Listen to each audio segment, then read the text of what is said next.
Baik, puji Tuhan. Shalom. Damai di hati. Puji Tuhan, pada hari ini kita patut bersyukur, berterima kasih kepada Tuhan karena hari ini merupakan hari kemenangan. Bukan hanya Yesus Kristus, tetapi juga bagi orang percaya.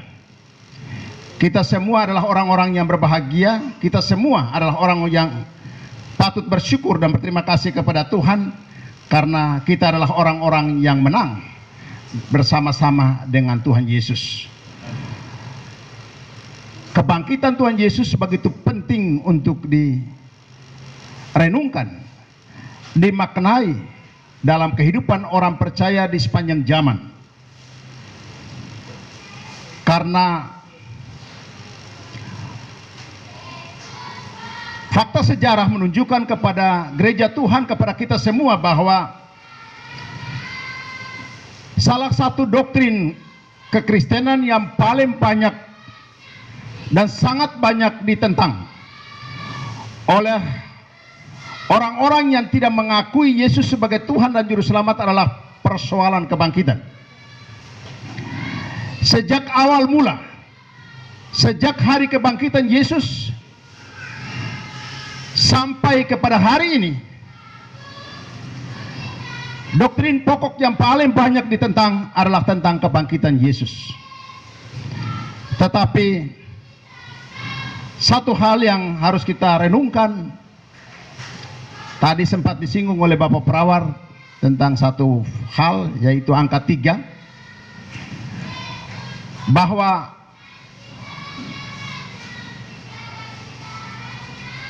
kebangkitan Tuhan Yesus sejak hari pertama sampai hari ini begitu banyak ditentang. Tetapi satu hal, bahwa kalau kebangkitan Yesus itu adalah merupakan sebuah rekayasa atau merupakan sebuah kebohongan, pertanyaannya, tidak mungkin 12 murid, 11 lebih dahulu, kemudian nanti dalam Kisah Rasul itu dipilih Matias lagi kembali menjadi 12 orang. 11 murid itu tidak mungkin mau mati untuk sebuah kebohongan. Amin, Bapak Ibu. Ada yang rela disalibkan kepala ke bawah, kaki ke atas, hanya untuk mempertahankan berita tentang kebangkitan Yesus. Kalau berbohong, siapa yang mau bertahan dalam kebohongan itu sampai mau mati demi sebuah kebohongan? Tidak mungkin. Hari kebangkitan itu banyak mujizat yang terjadi, tetapi iblis memang mengelabui mata manusia sepanjang zaman, sejak awal sampai hari ini, untuk tidak mengakui akan kebangkitan Kristus. Kenapa iblis begitu cerdas, cerdik, berusaha untuk mengalihkan perhatian daripada umat Tuhan, daripada manusia, untuk tidak mengakui kebangkitan Tuhan? Karena kebangkitan merupakan sebuah sentral, satu peristiwa yang hanya bisa dialami oleh Tuhan Yesus. Sebelum kebangkitan Tuhan Yesus tidak ada orang yang pernah bangkit. Lazarus cuma mati dan bangkit, tetapi dia mati lagi. Banyak kebangkitan yang terjadi termasuk dalam perjanjian lama. Mereka banyak orang yang bangkit oleh karena pelayanan doa daripada para nabi, tapi setelah itu mereka mati lagi. Tapi yang bangkit dan kemudian hidup selamanya hanya Yesus. Dengan demikian dia ditempatkan sebagai yang sulung, yang pertama, dan sekaligus menjadi dasar bagi iman Kristen. Kematian Kristus dan kebangkitan Kristus mengubah paradigma sejarah kehidupan manusia sepanjang zaman. Itulah sebabnya bukan hanya 12 murid itu yang mau mati untuk mempertahankan sebuah kebenaran perihal tentang kematian dan kebangkitan Tuhan, tetapi lebih daripada itu, Bapak-bapak gereja merumuskan bagaimana sehingga hari Sabat yang seharusnya jatuh pada hari Sabtu itu digabungkan pada hari kemenangan, yaitu hari Minggu. Jadi sangat menyesal sekali kalau ada orang yang mengaku diri orang Kristen kemudian hari Minggu tidak ibadah. Itu luar biasa, karena sebetulnya hari Minggu adalah hari kebangkitan atau hari kemenangan bagi orang percaya. Itulah sebabnya, seberapa kita yang hari ini ada di rumah Tuhan, marilah kita mensyukuri akan kebangkitan Tuhan yang merupakan dasar daripada iman dan kepercayaan kita. Kalau Kristus tidak bangkit, sia-sialah kepercayaan orang Kristen. Kristus tidak bangkit, sia-sialah pengorbanan daripada 12 murid yang sejak awal mau menyerahkan seluruh hidupnya bagi pemberitaan itu. Bapak Ibu jemaat Tuhan yang diberkati, kebangkitan Kristus merupakan inti daripada Injil. Karena Injil itu adalah berita sukacita atau kabar sukacita. Kabar sukacita bukan hanya sebatas kematian. Kalau Yesus tidak bangkit, sukacitanya di mana? Malah pada saat mati, itu murid-murid berkabung, bahkan mereka berserakan. Mereka lari. Mereka tidak lagi bersatu. Tapi karena kebangkitan Yesus merupakan sebuah berita sukacita, dan itu adalah inti daripada Injil. Marilah kita bersama-sama merenungkan firman Tuhan di pagi siang hari ini, di hari kemenangan, hari kebangkitan Yesus, yang adalah merupakan dasar daripada doktrin Kristen, dasar daripada kepercayaan orang-orang Kristen. Mari kita buka bersama-sama dalam tulisan Rasul Paulus di dalam 1 Korintus pasal 15.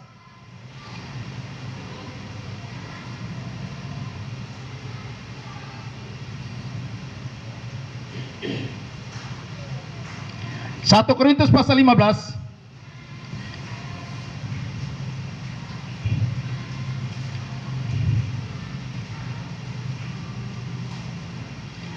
satu pasal ini secara utuh berbicara tentang kebangkitan yang dibagi menjadi 3 pokok oleh Lembaga Alkitab Indonesia. Yang pertama adalah ayat 1 sampai ayat 11, judulnya adalah kebangkitan Kristus. Ayat 12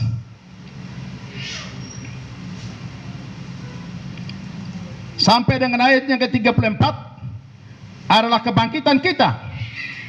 Lalu ayat yang ke-35 sampai dengan ayat yang ke-58 adalah kebangkitan tubuh. Jadi satu pasal ini berbicara tentang kebangkitan. Tetapi hari ini dalam keterbatasan waktu, saya mengajak kita untuk membaca ayat 1 sampai dengan ayat yang ke-4. Kemudian kalaupun ada ayat-ayat referensi lain, kita akan melihatnya secara bersama setelah ini. 1 Korintus pasal 15 ayat 1 sampai dengan ayat yang ke-4. Ayat 4 ayat ini saya mengajak kita untuk menghormati firman Tuhan. Kita bangkit berdiri dan kita baca secara bersama-sama setelah saya membaca judulnya.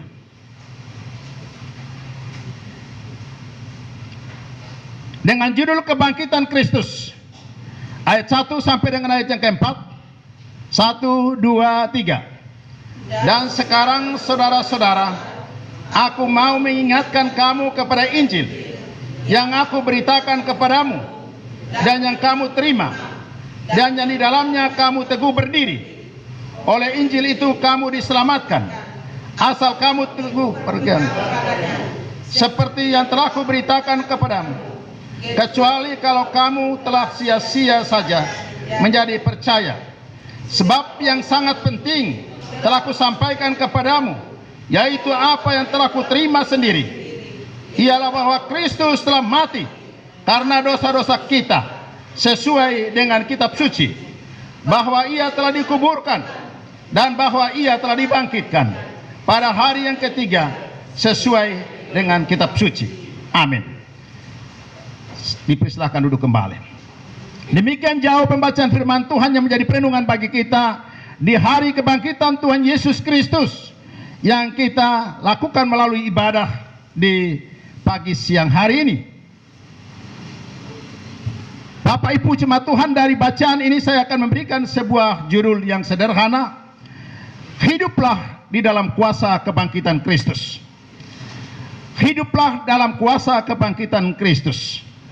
Dari judul ini saya akan memberikan atau menegaskan bahwa kita merenungkan 2 hal.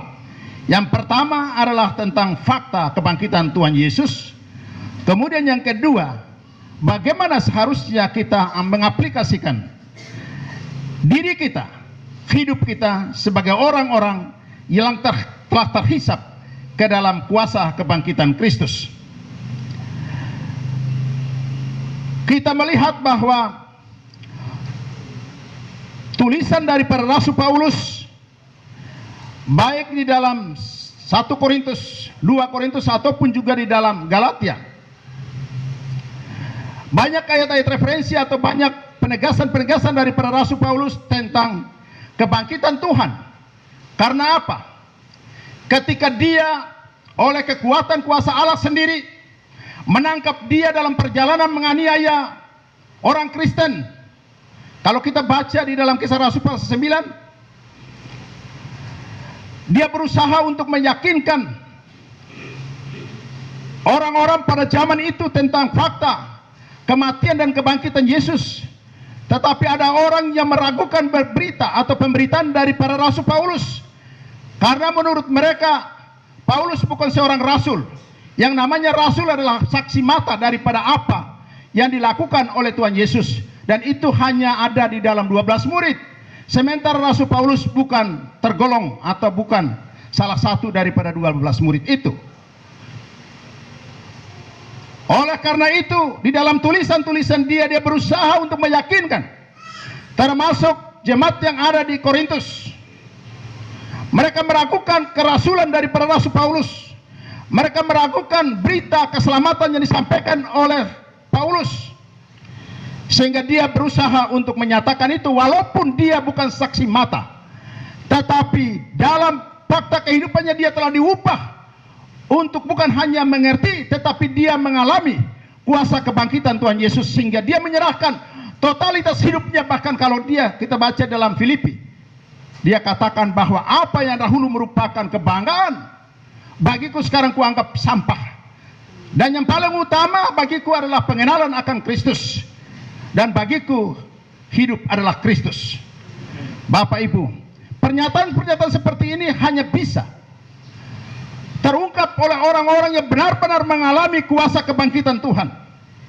Dan kita yang hidup di zaman anugerah yang telah terbukti hidup karena kasih karunia Allah, karena kematian dan kebangkitan Kristus mengubah jalan hidup kita, pola pikir kita, dan seluruh kapasitas kita hari demi hari ditingkatkan oleh pertolongan Tuhan, oleh karena kuasa kematian dan kebangkitan. Dan layaklah kita memahami atau menyadari itu dan menyerahkan hidup kita bagi Kristus.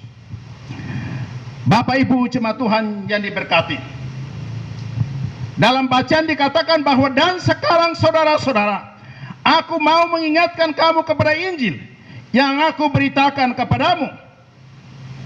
Mengingatkan kembali orang-orang percaya yang ada di Korintus, mengingatkan kembali kepada kita tentang berita Injil yang telah kita dengar, tentang berita Injil yang telah kita pahami, yang olehnya kita hidup dan kita berkarya. Kita semua yang ada dalam gereja ini adalah orang-orang yang telah menerima kuasa daripada Injil Kristus. Injil itu berbicara tentang kabar sukacita, yaitu kebangkitan daripada Tuhan Yesus. Bapak Ibu jemaat Tuhan yang diberkati, kalau kita perhatikan dengan baik sejarah peradaban manusia, puncaknya itu dimulai dari kebangkitan Tuhan Yesus. Sebelum kebangkitan Tuhan Yesus, memang Allah oleh kebesaran kuasanya berusaha untuk menyatakan kasih kuasa dan hal-hal baik kepada umat manusia melalui orang Israel, tapi juga melalui bangsa-bangsa lain.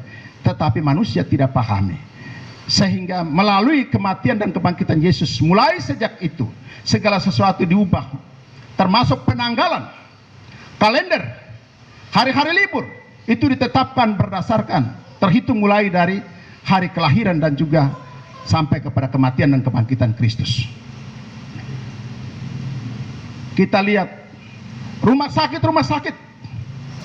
sebelum Tuhan Yesus mati dan bangkit, tidak ada rumah sakit. Memang ada pelayanan yang dilakukan menolong orang-orang sakit, tetapi embrio lahirnya rumah sakit itu mulai dari pelayanan gereja. Rasul-rasul atau majelis-majelis, kalau kita baca dalam kitab Kisah Para Rasul, itu dipilih berdasarkan kebutuhan.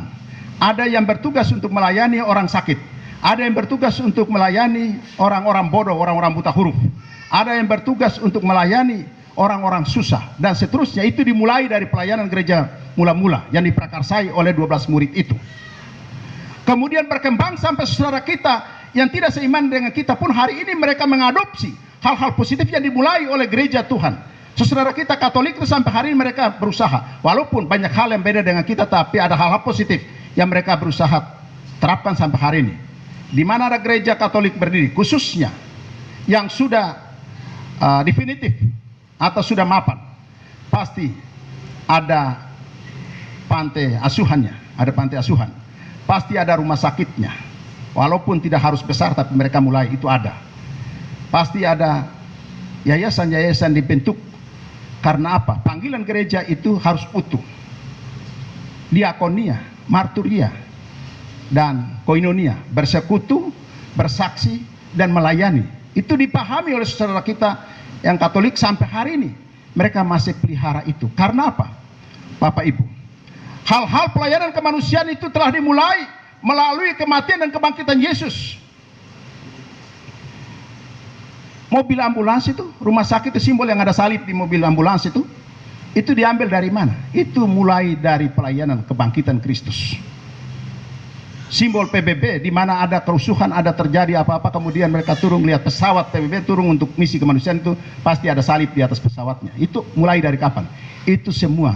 Jadi peradaban pelayanan terhadap kemanusiaan itu dimulai dari Tuhan Yesus.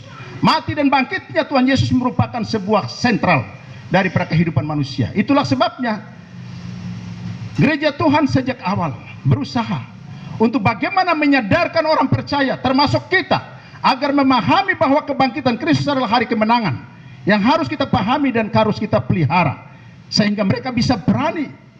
Rasa-rasanya mereka mau mengubah atau meniadakan hari Sabat. Kalau hari Sabat itu bukan perintah Tuhan, itu mungkin bapak-bapak gereja sudah tutup atau hapuskan saja, karena betapa pentingnya hari kebangkitan Tuhan Yesus yang jatuh pada hari Minggu ini. Tapi mereka bilang itu perintah Tuhan, tidak mungkin dihapus, digabung. Dari hari Sabat, maka saudara kita dari Advent itu sampai hari ini mereka masih beribadah pada hari Sabtu, karena mereka pelihara hari Sabat. Tapi kita aliran Protestan menggabungkan hari Sabat dengan hari kebangkitan atau hari kemenangan. Itulah sebabnya Rasul Paulus menyadari, walaupun dia bukan salah satu dari 12 murid, tetapi dia telah mengalami kuasa kebangkitan Tuhan. Dia berkata, dan sekarang saudara-saudara, aku mau mengingatkan kepada kamu kepada Injil yang aku beritakan kepadamu, dan yang kamu terima, dan yang dialami di dalamnya kamu teguh berdiri. Kita hidup sampai hari ini karena kuasa Injil. Amin. Oleh Injil itu kamu diselamatkan, asal kamu teguh berpegang padanya, seperti yang telah kuberitakan kepadamu, kecuali kamu, kalau kamu telah sia-sia saja menjadi percaya. Ternyata terbukti bahwa kepercayaan kepada kematian dan kebangkitan Kristus tidak ada sia-sia. Sejak awal sampai hari ini terbukti dalam banyak hal.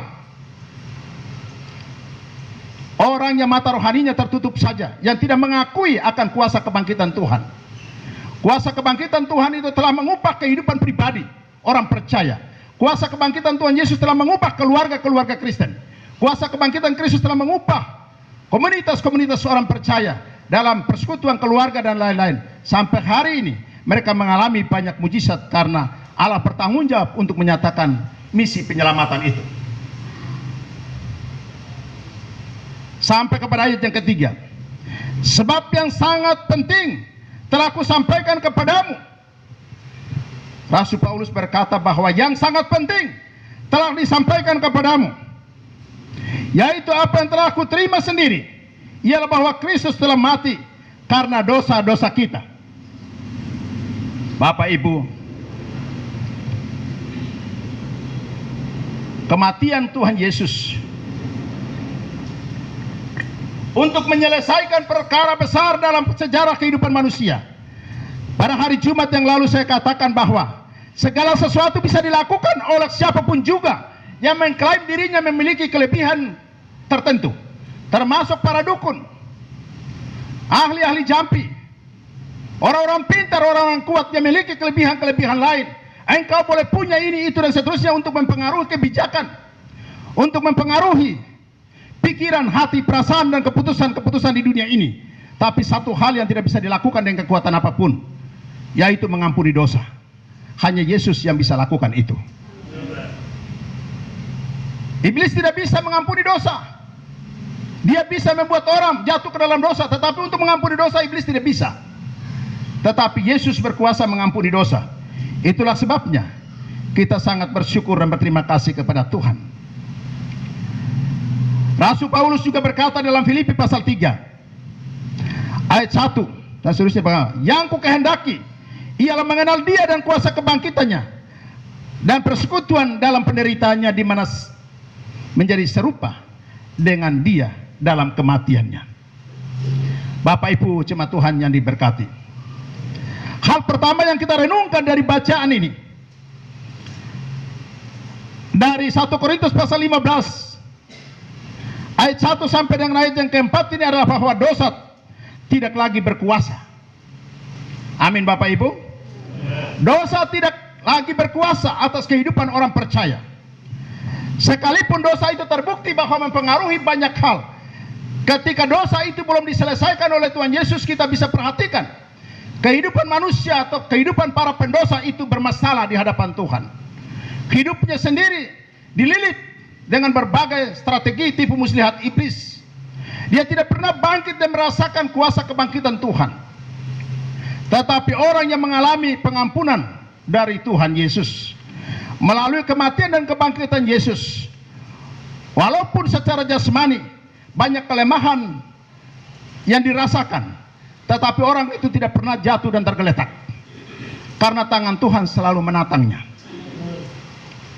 Karena apa? Hal yang paling mendasar menjadi sentral keterpurukan kehidupan manusia, yaitu dosa. Dosa kalau lebih dulu bersarang dalam diri seseorang, maka potensi-potensi kesalahan kecil-kecil yang kita lakukan itu akan menjadi masalah yang kita sendiri tidak bisa mampu selesaikan dengan kekuatan apapun yang ada pada kita. Kalaupun kita berusaha selesaikan, akan menimbulkan masalah baru dan seterusnya. Tapi kalau kita sudah mengalami kuasa pengorbanan Tuhan, pengampunan dari Tuhan, walaupun kita jatuh lagi dalam dosa, tetapi Allah bertanggung jawab untuk terus mengangkat kita dan memberi kepastian kepada kita, sehingga kita tidak terlarut dalam rasa bersalah. Semua orang pernah bersalah, semua orang pernah berdosa, tetapi bagi kita yang sudah mengalami pengampunan dari Tuhan, mari kita bersyukur kepada Tuhan. Itulah sebabnya disadari oleh Rasul Paulus, dia berkata bahwa yang sangat penting telah kusampaikan kepadamu, yaitu bahwa Kristus telah mati, dikuburkan dan bangkit pada hari ketiga untuk pengampunan dosa-dosa kita. Bapak Ibu, sebagai hamba Tuhan sekalipun tidak bisa kita klaim atau merasa diri lebih baik daripada jemaat. Apalagi jemaat, kita banyak kelemahan, kekurangan, tapi kasih karunia Tuhan lah yang memungkinkan kita hidup sampai hari ini. Dengan apakah kita balas kebaikan Tuhan? Dengan apakah kita balas akan kuasa kebangkitan Tuhan? Bapak Ibu jemaat Tuhan yang diberkati,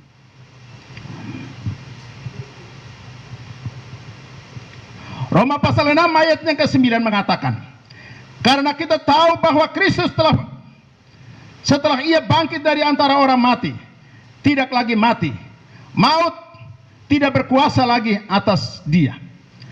Kalau maut tidak berkuasa atas dia, itu berarti bahwa dosa tidak ada kuasanya lagi, karena dikatakan bahwa upah dosa ialah maut. Kalau maut sudah dikalahkan oleh kuasa kebangkitan Kristus, maka dosa pun dengan sendirinya tidak punya kuasa lagi. Bapak Ibu jemaat Tuhan yang diberkati, kita bersyukur karena itu. Hal kedua yang kita renungkan dari bacaan kita di hari ini adalah memperoleh kehidupan yang kekal, sebagaimana 1 Korintus pasal 15 ayat yang ke-42 dikatakan bahwa demikianlah pula dengan kebangkitan orang mati, ditaburkan dalam kebinasaan, dibangkitkan dalam ketidakbinasaan, memperoleh kehidupan yang kekal. Bapak Ibu, dalam tulisan Rasul Paulus yang lain, khususnya dalam kitab Roma, Rasul Paulus mencoba untuk mensejajarkan atau menganalogikan kehidupan daripada Tuhan Yesus yang disebut sebagai Adam kedua dengan Adam pertama. Adam pertama itu lahir dalam daging, Artinya bahwa dia punya persoalan, dia punya masalah, dia gagal. Tetapi Adam kedua yang kita kenal yaitu Yesus Kristus, dia lahir secara misteri, dan kemudian dia hidup, mati, dan bangkit, melakukan hal-hal yang luar biasa, dan itu menjadi dasar bagi kehidupan kita orang percaya. Kalau Adam pertama mengakibatkan semua orang jatuh ke dalam dosa, maka Adam kedua mengakibatkan semua orang percaya masuk dalam kepastian keselamatan. Itulah sebabnya kita bersyukur bahwa melalui kebangkitan Tuhan Yesus kita memperoleh kepastian kehidupan yang kekal. Demikianlah pula dengan kebangkitan orang mati, ditaburkan dalam kebinasaan, dibangkitkan dalam kebinasaan, ketidakbinasaan. Bapak Ibu jemaat Tuhan yang diberkati, ini satu hal yang kita renungkan. Kenapa sampai Yesus itu disebut sebagai yang sulung di antara kita? Karena dia mati, kemudian dia bangkit. Kalau kita baca dalam 1 Korintus pasal 15 ini secara keseluruhan, satu pasal itu sampai selesai, kita bisa melihat bagaimana kebangkitan Tuhan Yesus itu mempengaruhi kehidupan kita. Termasuk orang mati pun akan dibangkitkan. Dalam catatan kitab Injil berkata bahwa pada saat Tuhan Yesus mati, itu kuburan-kuburan terbelah karena terjadi gempa bumi yang dahsyat. Kemudian terjadi kebangkitan di mana-mana. Kebangkitan orang-orang saleh. Itu adalah fakta sejarah. Sejak itu banyak orang berusaha untuk menutupi fakta itu, tapi ternyata tidak. Murid-murid Tuhan Yesus yang kemudian sampai kepada titik kebangkitan Tuhan Yesus, dia berusaha menampakkan diri. Kalau kita baca kelanjutan daripada pasal 15 ayat 5 dan seterusnya, itu bagaimana dia telah menampakkan diri kepada satu pribadi, kepada kelompok-kelompok tertentu, sampai kepada terakhir adalah menyatakan diri kepada Paulus yang menuliskan surat ini. Ini adalah sebuah fakta. Dengan jalan itu, ia meletakkan dasar kepercayaan kepada kita bahwa walaupun kita akan mati, tapi kita juga akan bangkit bersama-sama dengan Kristus. Semua orang akan mati, semua orang akan bangkit, tetapi kalau Kristus tidak bangkit, tidak ada kebangkitan. Baik orang percaya ataupun orang yang tidak percaya, semua tidak akan bangkit, karena Yesus Kristus adalah yang sulung daripada kebangkitan itu. Tapi tidak semua orang yang bangkit itu akan masuk ke dalam kerajaan surga. Semua orang benar akan bangkit, sama seperti Adam yang kedua telah bangkit dari kematian. Tetapi setelah bangkit, masing-masing akan bertanggung jawab atas setiap perbuatannya menghadap tahta pengadilan Allah. Itulah sebabnya kita yang hidup dalam anugerah Tuhan, kita telah memperoleh pengharapan yang tidak binasa. Hal ketiga adalah kita memperoleh pengharapan. 1 Petrus pasal 1 ayat yang ketiga dikatakan bahwa terpujilah Allah dan Bapa Tuhan kita Yesus Kristus, yang karena rahmatnya yang besar telah melahirkan kita kembali oleh kebangkitan Yesus Kristus dari antara orang mati kepada suatu hidup yang penuh pengharapan. Jadi pengharapan tentang kehidupan kekal akan terjadi ketika ada kebangkitan orang mati. Kita semua yang akan mati akan bangkit. Kenapa semua orang pasti bangkit? Karena Yesus telah bangkit. Kita memiliki pengharapan tentang kebangkitan kita semua, kebangkitan orang-orang yang telah mati. Jadi kebangkitan Kristus bukan hanya fakta sejarah, tetapi sekaligus merupakan dasar daripada kepercayaan orang Kristen. Itulah sebabnya Rasul Paulus dalam tulisan-tulisannya, khususnya di dalam 1 Korintus pasal 15 ini, dia berusaha untuk menjelaskan segala hal terkait dengan kebangkitan. Mulai dari kebangkitan Kristus sebagai dasar, kebangkitan orang percaya, kebangkitan tubuh dan lain-lain, itu dia jelaskan dengan lengkap dalam pasal yang ke-15 ini. Bapak Ibu jemaat Tuhan yang diberkati, kalau kita semua telah yakin, kita semua telah percaya, kita semua telah mengakui akan fakta kebangkitan Kristus yang merupakan dasar daripada kebangkitan kita, merupakan dasar daripada keselamatan kita. Apakah yang harus kita lakukan? Saya ingin untuk mengajak kita renungkan hal kedua tentang bagaimana seharusnya kita mengaplikasikan diri sebagai orang-orang yang telah menerima kuasa kebangkitan Kristus. Dua ayat daripada pasal 15 ini sebagai kesimpulan atau sebagai aplikasi yang diharapkan oleh Paulus dalam menulis surat ini. Pasal 15 ayat 57 dan 58. Dua ayat terakhir saya mengajak kita baca bersama-sama. Yang sudah mendapatkannya kita baca bersama-sama. 2, 3. Tetapi syukur kepada Allah yang telah memberikan kepada kita kemenangan oleh Yesus Kristus Tuhan kita. Karena itu, saudara-saudaraku yang kekasih, berdirilah teguh, jangan goyah, dan giatlah selalu dalam pekerjaan Tuhan. Sebab kamu tahu bahwa dalam persekutuan dengan Tuhan, jerih payahmu tidak sia-sia. Yang percaya katakan amin. Amin. Tetapi syukur kepada Allah.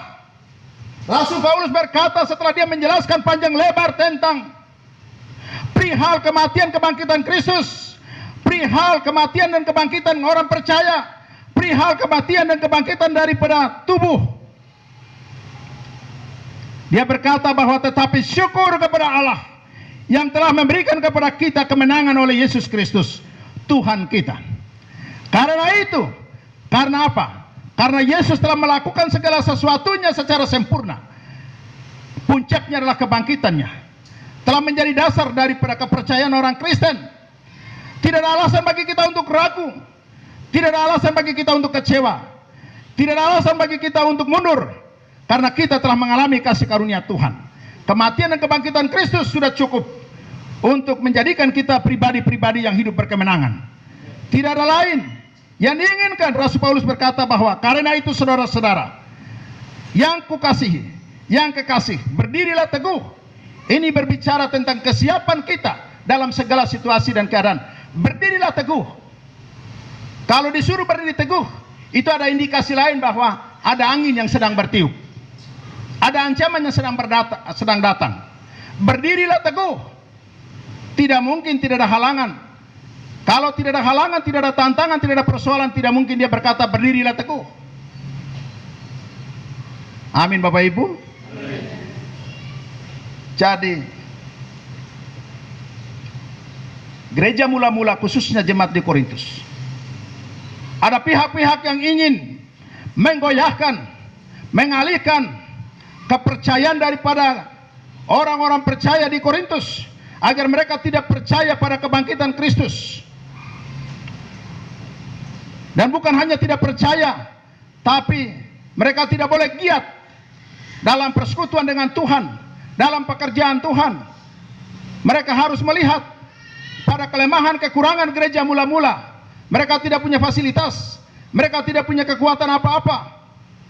Murid-murid yang memberitakan Injil kepada mereka, hamba-hamba Tuhan yang memberitakan Injil kepada mereka, menjadi gembala bagi gereja mula-mula adalah hamba-hamba Tuhan yang tiap hari hidup dalam ketakutan karena dikejar, dianiaya dan lain-lain sebagainya.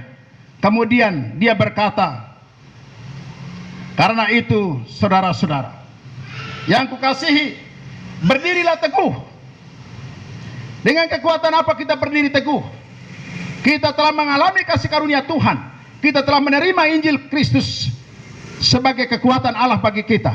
Berdirilah teguh dalam kepercayaan itu. Ketika ada tantangan dan persoalan, ketika ada hasutan, ketika ada bibit-bibit kekecewaan, ingatlah bahwa itu adalah strategi iblis untuk memisahkan engkau dari kasih karunia Allah.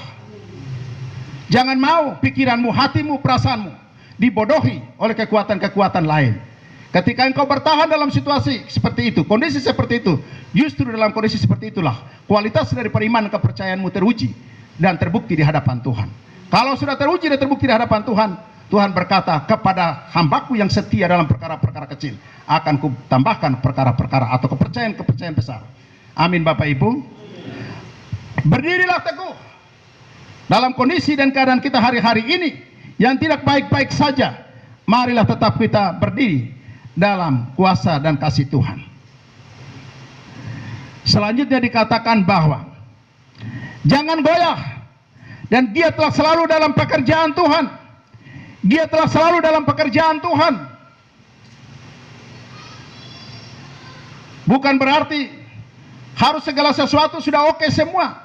Kecenderungan manusia memang ingin melakukan sesuatu yang baik adalah ingin ketika sudah punya jabatan, setelah kita punya uang, setelah kita punya kedudukan, setelah kita punya ini, itu, dan seterusnya. Dan semua orang mengharapkan itu. Tetapi kekristenan kita, kualitas kita justru dituntut ketika kita sedang tidak punya apa-apa, ataupun kondisi kita tidak baik-baik saja. Engkau berani mengiring Tuhan dalam kondisi seperti itu.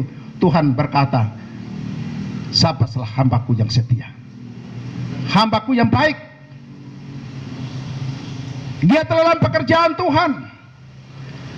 Kalau giat dalam pekerjaan Tuhan, gereja-gereja yang fasilitasnya semua lengkap, semua orang bisa. Tetapi dalam kondisi kita seperti ini, justru Tuhan mau supaya kita membuktikan iman dan kepercayaan kita. Bukan untuk Pak Aminadab, bukan untuk gembala, bukan untuk majelis, bukan untuk evangelis, untuk Tuhan. Apapun yang kau lakukan, perbuatlah seperti untuk Tuhan. Artinya bahwa jangan lihat manusianya. Walaupun tiap hari kita berinteraksi dengan manusia yang mengecewakan kita, tetapi hiburkanlah dirimu, percayalah bahwa apa yang kau lakukan itu lakukan untuk Tuhan, bukan lakukan untuk manusia. Bapak Ibu jemaat Tuhan yang diberkati, sebab kamu tahu bahwa dalam persekutuan dengan Tuhan, jerih payahmu tidak akan sia-sia. Ini adalah sebuah jaminan, ini adalah sebuah keyakinan yang telah ada di dalam diri para murid-murid Tuhan Yesus, termasuk Rasul Paulus, sehingga mereka bisa berani mendedikasikan seluruh hidup mereka. Bukan hanya waktu mereka, bukan hanya tenaga mereka, bukan hanya pikiran mereka, tetapi termasuk keselamatan tubuh mereka. Mereka korbankan karena ada pengharapan yang pasti bahwa jerih payah itu tidak akan sia-sia. Bapak Ibu jemaat Tuhan yang diberkati, kenapa Rasul Paulus yang bukan murid Tuhan Yesus, yang ikut bersama-sama di atas bukit Golgota, yang berani menyampaikan panjang lebar, berusaha meyakinkan orang tentang fakta kebangkitan Tuhan Yesus, karena dia sendiri telah mengalami. Jadi kalau kita pernah atau sudah mengalami kuasa kebangkitan Tuhan, mari kita tanggalkan segala ego kita, alasan-alasan yang seringkali kita pakai untuk melemahkan iman dan kepercayaan kita, dan itu berdampak kepada keselamatan ataupun masa depan, kehidupan pribadi, karirmu, dan juga termasuk nikah, rumah tanggamu. Lepaskan itu dan arahkan perhatian kepada Tuhan. Hidup ini singkat Bapak Ibu, hidup ini berat, sudah singkat berat, banyak tantangan, banyak persoalan. Semua yang kelihatan dengan mata baik, indah ini semua gampang untuk direkayasa oleh iblis untuk mengalihkan konsentrasi hati pikiran kita, dan kita melupakan Tuhan. Kesibukan tiap hari datang, dan kemudian kita berkata bahwa Bapak saya sibuk, saya tidak bisa beribadah. Bapak saya sibuk, saya tidak bisa melayani. Bapak saya sibuk, saya tidak memenuhi tugas dengan tanggung jawab dengan baik. Giatlah dalam persekutuanmu dengan Tuhan, sebab jerih payahmu tidak sia-sia. Sekecil apapun yang kau lakukan, lakukanlah untuk Tuhan. Manusia tidak mengakui, pendeta tidak mengakui, bahkan mungkin engkau memberikan catatan, minta tolong doakan. Pendeta manusia biasa, bisa saja lupa didoakan. Tapi ingat, hatimu tulus di hadapan Tuhan, Tuhan tahu. Dia memberkati. Buktinya apa? Sampai hari ini kita masih sehat dan kuat, walaupun banyak kelemahan kekurangan kita. Bukankah itu bukti daripada pemeliharaan Tuhan? Tuhan dengan setia memelihara kita. Kita masih lemah, belum punya komitmen yang jelas dengan Tuhan. Tuhan sudah bertanggung jawab, apalagi kita punya komitmen yang jelas di hadapan Tuhan. Tuhan memberkati kita semua. Amin.